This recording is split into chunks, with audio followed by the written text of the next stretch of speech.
দিবে। তো চলুন তাহলে আমরা দেখার চেষ্টা করি সুনির্দিষ্ট প্রতিকার আইনে 57টা ধারার মধ্যে গুরুত্বপূর্ণ ধারাটা আমরা অনেকবার আপনাদেরকে বলেছি, তারপর আরো একবার আমরা ফাইনালি আপনাদেরকে জানিয়ে দেই। আপনি যখন পড়বেন এইগুলোর উপর একটু গুরুত্ব দেওয়ার চেষ্টা করবেন। বইটা যেহেতু আছে এবং আমাদের প্রতিটা সেকশনের উপর আলোচনাও আছে, সেটাও একটু দেখার চেষ্টা করবেন যাতে আপনার কাজে আসে। আর বেসিক জিনিসটা তো অবশ্যই পড়বেন, যে আইনটা কবে তৈরি হইলো, আইনের নাম্বার কত, আইনের প্রকৃতিটা কেমন, এটা প্রতিটা আইনের ক্ষেত্রে নিজে একটু বোঝার চেষ্টা করবেন। তাহলে আমরা সুনির্দিষ্ট প্রতিকার আইন, যে স্পেসিফিক রিলিফ অ্যাক্ট 1877, মনে রাখবেন এটা শুধু আপনার বার কাউন্সিলের জন্য না, আপনি আইনের জগতে বাংলাদেশে বসবাস করতে গেলে ম্যাক্সিমামই দেওয়ানি মামলা পাবেন। আপনি কোম্পানি লয়ার হইলেও দেওয়ানি মামলা পাবেন, কারণ হচ্ছে কোম্পানির জায়গা জমি থাকবে আপনি যেই ক্ষেত্রেই যান, অথবা দিন শেষে আপনি যে ইনকামই করেন, দিন শেষে আপনি কি করবেন, জায়গা জমি ভূমি ফ্ল্যাটই কিনবেন, আর মামলা আপনার ঘটবেই ঘটবে। অথবা চেকের মামলা হবে, অথবা কোম্পানির চুক্তি রিলেটেড বিভিন্ন প্রকার মামলা আসবে। তার মানে এই আইনে যদিও 57টা সেকশন আছে, এইটার প্রতিটা সেকশনই আপনার বাস্তব জীবনে কাজে লাগবে। তাই একটু সময় নিয়ে এই আইনটা পড়ার চেষ্টা করবেন। এটা এমন না যে আজ আপনি পড়ে কোনো রকম অ্যাডভোকেট হয়ে গেলেন আর দরকার নাই, এরকম আইন কিন্তু না। এই আইনটা এমন আইন যেটা আপনার অ্যাডভোকেট জীবনে প্রতিদিনই লাগবে, প্রতিদিনই লাগবে, কিছু করার নাই। আর বাস্তবেও যখন আপনার কাছে মক্কেল আসবে, আপনি তাকে কোনো পরামর্শ দিতে যাবেন, এই আইনটা আপনার লাগবে। অতএব এই আইনটার ব্যাপারে কোনো প্রকার দুই নাম্বারই না করে আইনটা বোঝার চেষ্টা করবেন। প্রয়োজনে ভিডিওগুলো বারবার দেখার চেষ্টা করবেন। প্রয়োজনে বিগত বছরের যে এমসিকিউ আমরা আপনাদেরকে একটা পিডিএফ ফরম্যাট দিয়ে দিয়েছি, যেখানে বিগত 12 সাল থেকে প্রতিটা বার কাউন্সিলের পরীক্ষা যে এমসিকিউ গুলো এসেছে সমাধান সহ দেওয়া আছে, ওইটাও একটু দেখার চেষ্টা করবেন। তাহলে স্পেসিফিক রিলিফ অ্যাক্ট মূলত আমরা যেটা বলতেছি, যে এটা সমতার নীতি অনুসরণ করে, যেটাকে আমরা বলি যে ইকুইটেবল রিলিফ বা ল অব ইকুইটি থেকে এসেছে। আরেকটাকে আমরা বলি যে আরেকভাবে, যার যতটুকু দরকার তাকে ততটুকু দিবে, সবাইকে সমান দিবে না। আপনার বাবার ফ্যামিলিতে আপনারা 3 ভাই, আপনার 100 টাকা দরকার, আপনার ভাইয়ের 50 টাকা দরকার, আর একটা 10 টাকা দরকার। তো এই আইন অনুযায়ী বলে যে যার 10 টাকা দরকার তাকে 10 টাকা দিব, যার 50 টাকা দরকার 50 টাকা দিব, যার 100 টাকা দরকার 100 টাকা দিব। এমন না যে 3 ভাই সমান পাবে, সবাইরে 100 করে দিব, এমন না। তাহলে স্পেসিফিক রিলিফ অ্যাক্ট হচ্ছে সমতার নীতি অনুসরণ করে, কারো ক্ষতি করতে চায় না, যাতে সবাই তার ন্যায্য অধিকারটা পায়। এটাই হচ্ছে এই আইনের মূলনীতি। এখন এই আইনটা যদি আমরা দেখার চেষ্টা করি, এখানে আমাদের এই যে 1 নম্বর সেকশনে আমাদের মুখস্থ করার মতো কিছুই নেই। যে এখান থেকে আপনি এই যে কুমেন্সমেন্টটা মনে রাখবেন। কুমেন্সমেন্ট মানে হচ্ছে কার্যকরের তারিখ বা ইনফোর্সমেন্ট তারিখ। প্রতিটা আইনের মধ্যে 2টা করে তারিখ থাকে আমরা জানি, একটা হচ্ছে পাশ করার তারিখ, কবে পাশ হইলো, আরেকটা হচ্ছে কবে কার্যকর হইলো। তো বার কাউন্সিলের পরীক্ষায় নর্মালি কবে পাশ হইলো এটা এখন পর্যন্ত কখনোই চায় নাই, গুরুত্বপূর্ণও না। কিন্তু কুমেন্সমেন্টটা মাঝে মধ্যে অনেকবার অনেক আইনের এসেছে। তাই 7টা সাবজেক্টেরই আপনি পৃথক করে একটা নোট করে নেবেন, যে বার কাউন্সিলভুক্ত যে 7টা সাবজেক্ট আছে কোনটার কার্যকরের তারিখ কবে, এটা সবচেয়ে গুরুত্বপূর্ণ। তাহলে এই সাক্ষ্য আইন থেকে, এই সুনির্দিষ্ট প্রতিকার আইন থেকে পড়ার সময় আপনি বাকি 7টা সাবজেক্টেরও কার্যকরের তারিখটা একই সাথে লিখে রাখবেন। প্রতিটা সাবজেক্টের ক্ষেত্রে ওই বাকি 6টা লিখে রাখবেন। তাহলে এইটা আপনার মনে থাকবে, যদি কোনো সহজ একটা এমসিকিউ হয় এটা হইতে পারে। তো 7টা জিনিস পড়লে যদি 1 মার্ক পান, এর চাইতে আর ভালো জিনিস কি আছে। এরপরে 3 নম্বরে যে আমাদের ডেফিনেশন গুলো আছে, এমসিকিউতে আসার মতো কোনো ডেফিনেশন নাই, তবে আইনটাকে আপনি ইংরেজিতে বুঝতে গেলে এই ডেফিনেশন গুলা দরকার পড়ে। যেখানে সবচেয়ে গুরুত্বপূর্ণ ডেফিনেশন হচ্ছে যে আপনার বাধ্যবাধকতা, অব্লিগেশন। অব্লিগেশন মানে হচ্ছে আইনগতভাবে যে কাজটা করতে আপনি বাধ্য, এটাকে বলে যে হচ্ছে যে আমাদের অব্লিগেশন বা বাধ্যবাধকতা। আর এইটা ছাড়া আমরা এখানে ট্রাস্ট বলে যে জিনিসটা পাবো, নর্মালি আমরা হয়তো চিন্তা করি যে দলিলপত্রের মাধ্যমে ট্রাস্ট গঠিত হয়। আসলে জিনিসটা এমন না। আপনি আমাকে বিশ্বাস করে একটা ঘড়ি, একটা মোবাইল 1 ঘন্টার জন্য রাখতে দিচ্ছেন, আমি আপনার ট্রাস্টি।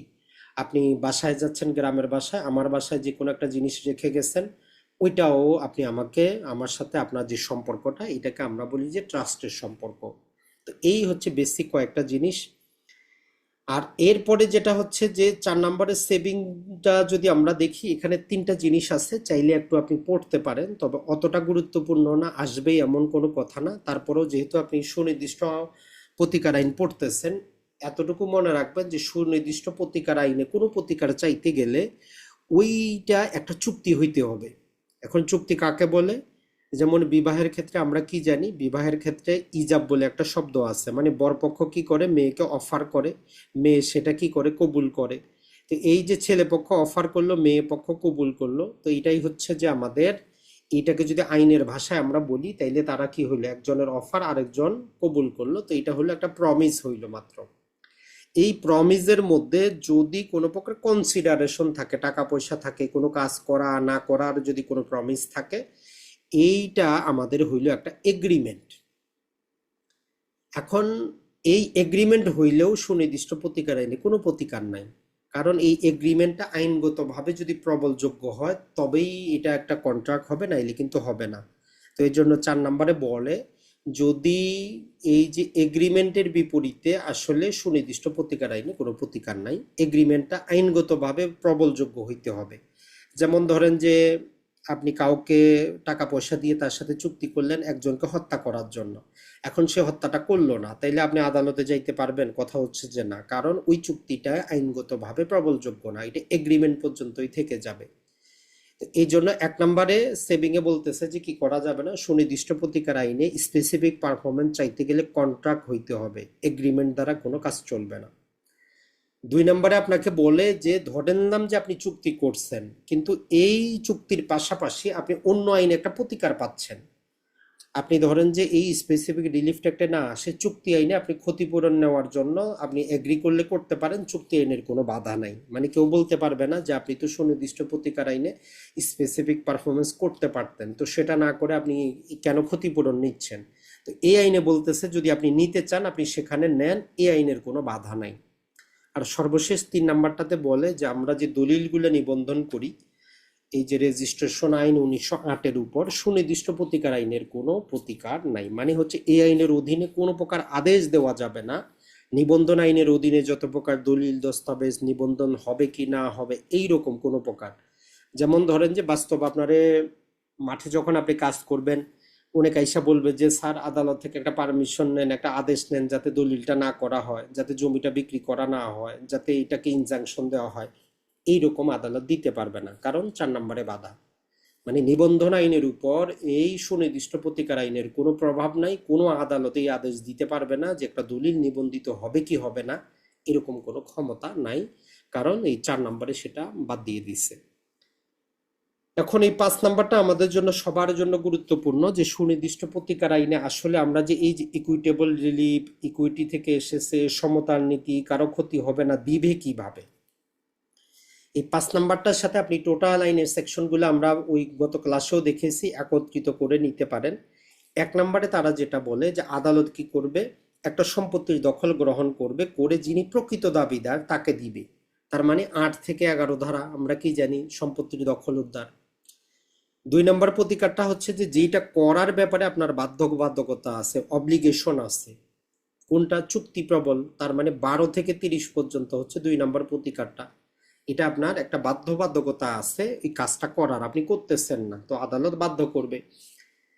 3 নম্বর প্রতিকারে হচ্ছে যে কাজ থেকে আপনার বিরত থাকার বাধ্যবাধকতা আছে, তার মানে কি ইনজাংশন, ওই যে 52 থেকে 57। তো এইভাবে যদি আপনি একটু ভাগ করে নেন আপনার জন্য বুঝতেও সুবিধা হবে। 4 নম্বরে বলতেছে যে ক্ষতিপূরণ ছাড়া আদালত কি করবে, আপনার কোনো অধিকার নির্ণয় করে সেটা ডিক্লার করবে। তো এই অংশটা চলে আসবে আমাদের 31 থেকে নিয়ে মোটামুটি আমাদের 44 পর্যন্ত চলে আসবে, যেখানে আদালত কোনো ক্ষতিপূরণ দিবে না, তবে আপনার একটা অধিকার যদি থাকে এটাকে আইডেন্টিফাই করবে এবং ডিক্লার করবে। সর্বশেষ এখানে আমাদের 43 পর্যন্ত আসবে জাস্ট। আর সর্বশেষ হচ্ছে আমাদের 44, আদালত ওই যে তত্ত্বাবধায়ক বা রিসিভার নিয়োগ করবে। তাহলে টোটাল 57টা ধারাই কিন্তু 5 ধারার মধ্যে আছে। তাহলে এইটা আপনি মুখস্থ রাখবেন, লিখিত পরীক্ষারও একটা কিন্তু আপনার প্রশ্ন কিন্তু রেডি হয়ে গেল। আর 6 আর 7-এর মধ্যে মুখস্থ করার মতো কিছুই নেই। 6 নম্বরেও আমাদের ইনজাংশনের কথা বলে, আর 7 নম্বরে হচ্ছে যে আসলে ক্রিমিনাল মামলায়, পেনাল লয়ে, অপরাধমূলক মামলায়, ফৌজদারি মামলায় যেটাই আপনি বুঝেন সুনির্দিষ্ট প্রতিকার আইনের কোনো প্রভাব নাই। তো এইটা হচ্ছে প্রাথমিক আলোচনা, এটার মধ্যে অতটা জটিল কিন্তু কিছু নাই। এখন আমরা চলে আসি 8 থেকে 11-র মধ্যে সবচেয়ে গুরুত্বপূর্ণ বা বাস্তব জীবনে প্রতিদিনে আপনি যেটার পাবেন সেটা হচ্ছে 8 নম্বর ধারাটা। তো আপনি পাবেন দখল উদ্ধার। আপনার কাছে একটা দলিল নিয়ে আসবে, অথবা বলবে যে ওয়ারিশ সনদ নিয়ে আসবে যে আমার বাবার দিক থেকে সম্পত্তি পাবো, একটা মামলা করে দেন। তো আমরা বলছি 8 নম্বর ধারাটা আপনি বাস্তবতার সাথে মিলে কোড ফিটে হিসাব করা শিখবেন, তামাদি ইনটাও একসাথে নিয়ে নিবেন। তাই মানে 8 নম্বর ধারা একা কখনোই পড়বেন না, মনে থাকবে না। আর এখানে তেমন কিছু বলাও নাই, বলতেছে যে যদি কোনো ব্যক্তি ইনটাইটেল হয় তাহলে সে সিপিসি অনুযায়ী মামলা করে দখল উদ্ধার করতে পারে। তো এটার ক্ষেত্রে ওই যে 12 বছরটা মনে রাখবেন, তামাদি আইনের 142 144-এ দেওয়া আছে। এটা ছাড়া কোর্ট ফিটা লাগতেছে আমাদের সর্বোচ্চ 46,000 টাকা। তো টোটাল জিনিসটা আপনি একসাথে না হলে গত ক্লাসটা দেখে নেবেন, সেখানে আলোচনা করা আছে। 9 নম্বরটাতে নর্মালি বাস্তব জীবনে আমাদের বাংলাদেশে বর্তমানে 9 নম্বর ধারায় মামলা খুব রেয়ার হয়, মামলা হয় না, তবে 9 নম্বর থেকে এমসিকিউ আসার সম্ভাবনাটা বেশি। 9 নম্বরে মনে রাখবেন এখানে শুধু দখল নিয়ে আলোচনা হবে, এখানে কোনো মালিকানার কথা নাই। উনি যদি আইনগত দখলে রাখার অধিকারী হয়, ওনাকে যদি আপনি বেদখল করেন, যদি আপনি জমিরও মালিক হন, আপনি বাড়িওয়ালাও হন, তারপরও আদালত আপনারে বলবে যে না, তার দখল তারে বুঝায় দেন। তাহলে 9 নম্বর হচ্ছে শুধু দখল কেন্দ্রিক, মালিককে দেখার বিষয় না, এমনকি মূল মালিকের বিরুদ্ধে মামলা করতে পারবেন।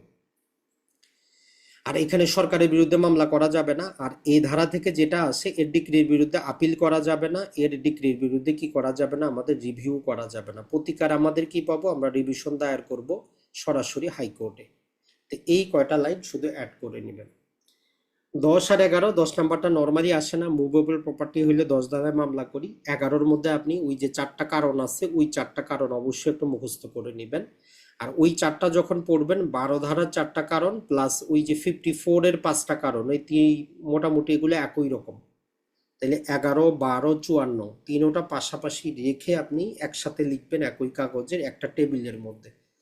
এই তিনটা থেকে একটা এমসিকিউ থাকবেই থাকবে, কোনো না কোনো ভাবে থাকবে। তাহলে 11, 12, 54 তিনোটা, এই 11-এর মধ্যে 4টা পাবেন, 12-র মধ্যেও 4টা পাবেন, আর 54-র মধ্যেও আপনি 4টা পাবেন। ওই 54-তে 5 নম্বরটা শুধু দেওয়া আছে মামলার বহুমুখিতা, তো সেটা বাদ দিলে মোটামুটি একই রকম। তিনটা তো একদম কপি পেস্ট, তিনটা এই যে কমন আপনি 3 পাবেন, বাকি একটা শুধু একটা পরিবর্তন করা আছে। এরপরে 12 নম্বরটাতে হচ্ছে যে আমাদের বায়না চুক্তি, যে কোনো প্রকার চুক্তি প্রবল করার জন্য আপনি এই সম্পূর্ণ চুক্তি প্রবল করার মামলা হচ্ছে 12 নম্বরটা। আর এইটার মধ্যে 4টা গ্রাউন্ড আছে, ওইটা একটু পড়ে নেবেন যে কেন চুক্তিটার বাস্তবায়ন করবে। যখন আপনি ট্রাস্টি হবেন, অথবা যথাযথ ক্ষতিপূরণ পাওয়া যাবে না, যথাযথ ক্ষতিপূরণ টাকায় সম্ভব না, অথবা ক্ষতিপূরণ পাওয়াই যাবে না, এরকম 4টা কথা বলা আছে। আর 13 থেকে 17 আপনি চাইলে বাদ দিতে পারেন, নর্মালি এগুলো পরীক্ষায় আসে না, আপনি বাদ দিলে দিতে পারেন, অথবা আমরা পড়াইছি দেখে নেবেন। 18 নম্বরে ত্রুটিপূর্ণ যদি কোনো প্রকার মালিকের মালিকানার মধ্যে ত্রুটি থাকে, চাইলে নতুন ক্রেতার 4 প্রকারের অধিকার আছে, ওইটা একটু পড়বেন যে কি কি অধিকার আছে। 19, 20 এই দুইটা সবচেয়ে গুরুত্বপূর্ণ। 19-এ হচ্ছে যে আদালত ক্ষতিপূরণের পাশাপাশি, চুক্তি প্রবলের পাশাপাশি ক্ষতিপূরণ অথবা এডিশনাল হিসাবে ক্ষতিপূরণ দিতে পারে, 2 প্রকারের ক্ষমতা দেওয়া আছে। আর 20 নম্বরের লিকুইডেশন ক্লজ, মানে চুক্তির মধ্যে চুক্তি ভঙ্গের ফলে কি কি প্রতিকার পাওয়া যাবে সেটা লেখা থাকার মানে এই না যে চুক্তিটা বাস্তবায়ন করা যাবে না, তবে কন্ডিশন মনে রাখবেন, আপনি ক্ষতিপূরণ গ্রহণ করলে চুক্তি প্রবল করতে পারবেন না। আর 21-এর মধ্যে 8টা কারণ দেওয়া আছে যেই চুক্তিগুলোর বাস্তবায়ন করা যাবে না, ওইটার মধ্যে 8টা একটু ভালো করে পড়ার চেষ্টা করবেন। এরপরে 21 নম্বরটাতে হচ্ছে আনরেজিস্টার্ড কন্ট্রাক্ট, যেই চুক্তিগুলা অনিবন্ধিত, এগুলার বাস্তবায়ন করানো যাবে না, চুক্তি লিখিত এবং রেজিস্টার্ডকৃত হবে। আর চুক্তির বাকি টাকা আদালতে মামলা করার সময় জমা করতে হবে। এরপরে 22 নম্বরটার ক্ষেত্রে আদালতের ডিসক্রিশনারি পাওয়ার বর্ণনা করে, ওইখানে গুরুত্বপূর্ণ 2টা জিনিস দেওয়া আছে যে কখন আদালত রিজেক্ট করবে আর কখন গ্রহণ করবে। কখন রিজেক্ট করবে, যখন আদালত দেখবে যে বাদী অবৈধ সুবিধা পাচ্ছে, যদিও বিবাদী কোনো প্রতারণা কোনো প্রকার কিছু প্রমাণ করতে পারে নাই, কিন্তু আদালত দেখতেছে যে চুক্তিটা প্রবল হইলে বাদী অতিরিক্ত সুবিধা পাবে, ইল্লিগাল একটা সুবিধা পাবে। আরেকটা কথা হচ্ছে যে যেখানে প্রবল করলে বিবাদীর ক্ষতি হবে কিন্তু বাদী কোনো ক্ষতি হবে না, তখন আদালত অস্বীকার করবে। আর কখন প্রবল করবে, যখন আদালত দেখবে যে বাদী তার চুক্তি মোতাবেক কাজ করেছে অথবা কাজ করতে ইচ্ছুক, আর এইটা যদি প্রবল করা না হয়, অপূরণীয় ক্ষতি হবে, তখন আদালত কি করবে, চুক্তিটা প্রবল করে দিবে। এরপরে 23 নম্বরের মধ্যে 8টা ক্ষেত্র আছে, চাইলে এগুলো মনে রাখতে পারেন, অথবা 8টার কথা মনে রাখবেন যে যেই বাদীরা প্রতিকার পাবে। আর 24, 25, 26 এখানে যেই বাদীরা প্রতিকার পাবে না। 24-এ আমাদের 4টা কথা বলা আছে, 25-এ আমাদের 3টা কথা বলা আছে, 26-এ আমাদের 5টা কথা বলা আছে। তো মনে রাখতে পারেন একইভাবে 435। তাহলে 24-এ হচ্ছে পার্সোনাল বার, 25-এ হচ্ছে বিক্রেতার ত্রুটি, 26-এ হচ্ছে পরিবর্তন, যে কোনো শর্ত বা কন্ডিশন পরিবর্তন অ্যাকসেপ্ট করলে প্রবল হবে, নাইলে হবে না। তাহলে 24, 25, 26 গুরুত্বপূর্ণ। এরপরে 27-এ হচ্ছে যে যেই বিবাদীর বিরুদ্ধে প্রতিকার পাওয়া যাবে, 5টা কথা বলা আছে যে 5 বিবাদীর বিরুদ্ধে প্রতিকার পাওয়া যাইতে পারে, আর 3 বিবাদীর বিরুদ্ধে কোনো প্রতিকার নাই, 28-এ বলা আছে। 29-এ বলতেছে যে আপনি চুক্তি প্রবলের মামলা যদি খারিজ হয়, নতুন করে ক্ষতিপূরণের মামলা দায়ের করতে পারবেন না। তো 29টা আমাদের জন্য গুরুত্বপূর্ণ।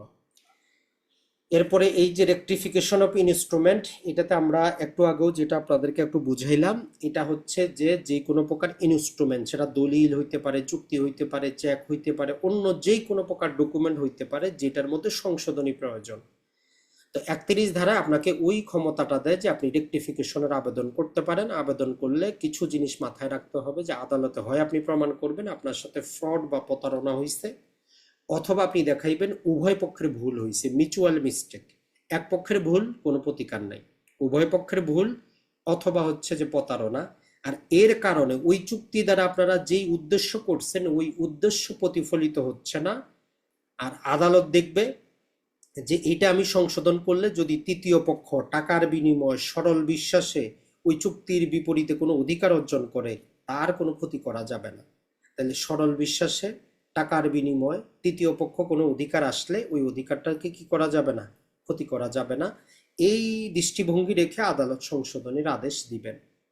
এরপরে 32 আর 33, 34 অতটা কাজের না, তারপরও ভাষা আপনি চাইলে একটু মনে রাখতে পারেন যে presumption as to intent party, এটা আদালতের জন্য যে যারা চুক্তিটা সংশোধন করার জন্য আসছে এদের ইন্টেনশনটা কি ছিল, আদালত যাতে দেখে যে দুইজন যে চুক্তি করলো এই চুক্তির প্রকৃত উদ্দেশ্যটা কি ছিল, ভালো কোনো উদ্দেশ্য ছিল না কোনো খারাপ ছিল, এটা আইডেন্টিফাই করবে।